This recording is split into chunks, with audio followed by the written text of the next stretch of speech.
everybody, Prokhorov has spoken. And Prokhorov is the big Russian gangster owner of the New Jersey Nets. I mean, the New Jersey Nets have been chasing Carmelo Anthony since August.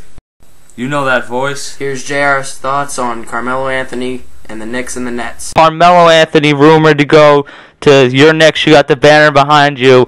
Do you think that it's worth trading for him, or they should wait? Do you think he'll end up there? Do you think he could go to the Nets? What happens with Carmelo?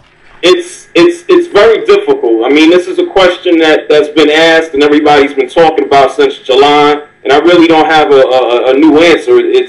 Of course, I would like to see the guy on the Knicks. Would I like to mortgage their future in regards to let's trade him all 5 starters or all 4 starters, and let's give him the stature. Let's give the Nuggets the Statue of Liberty. Here, let's throw in Macy's on 34th Street. I think it really depends on what is given up, and it changes day by day. I mean, hell yeah, it would be better if Carmelo Anthony can sign as a free agent. Does he want to do that? Obviously, no. He doesn't want to leave money on the table. But it depends on who goes and who comes. But you don't want to sell everybody and then bring them here, and it's Stoudemire, Anthony, and a few bums. Yeah, I mean, looking at it, they want to trade Raymond Felton right now. I think their best bet is to keep him, have a good guard, have Stoudemire.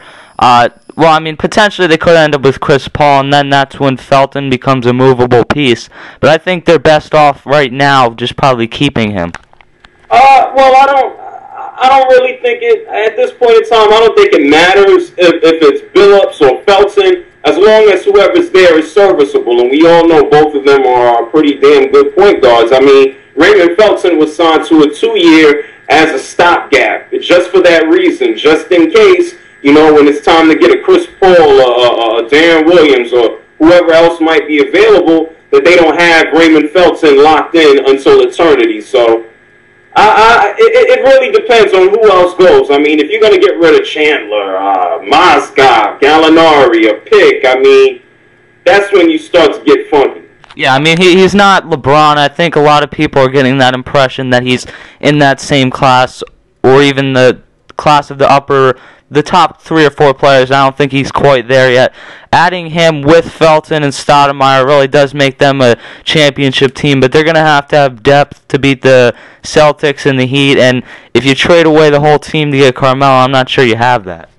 I don't necessarily even think Carmelo Anthony coming in now, regardless of who's left on the team, makes them a legit championship contender. I mean, not this season at least anyway. I think getting Carmelo in is a step. It's just one more step for the New York Knicks. I mean, they've been pretty damn bad since, for the past, you could say, almost 10 years since they went to the finals and Jeff Van Gundy left not too long after.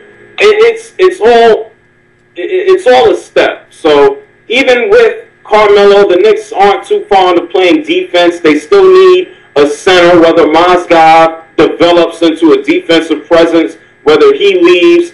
There's still basically a rotating door. So Carmelo is a step, but I'd be interested to see what else happens. Yeah, they probably do need another B-type piece to put in there, another forward or another center, something like that. All right, thanks a lot, man. No problemo.